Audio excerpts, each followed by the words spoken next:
Şu an Mardin Türk Muayene İstasyonu'nun yanındayız. Mardin, Artuklu ve Nusaybin'de olmak üzere 2 tane muayene istasyonu bulunuyor.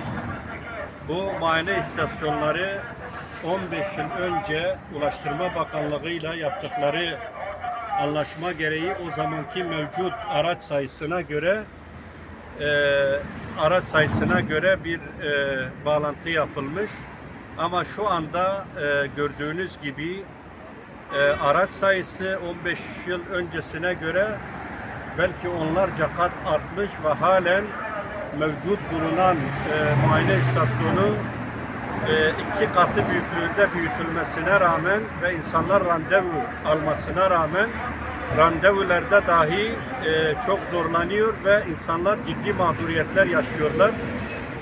Buradan ilgililere çağrımız şudur. Özellikle Ulaştırma Bakanlığı'nın Kızıltepe ve Midyat gibi yerlerde ve buradaki de yeni yapılacak olan ihale sisteminde Mardin'deki araç sayısı göz önünde bulundurularak vatandaşın mağduriyet yaşamaması için gereken tedbirlerin alınması gerekir.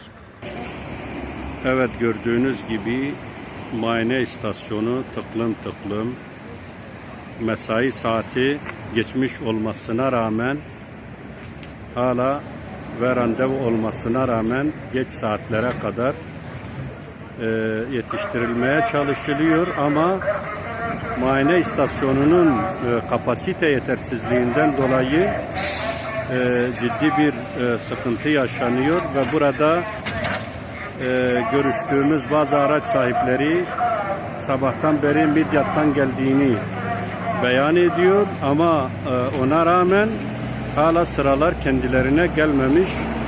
İlgili bakanlığın bu konuda gereken tedbirleri almasını istiyoruz ve buradan da gerekli çağrıyı yapıyoruz.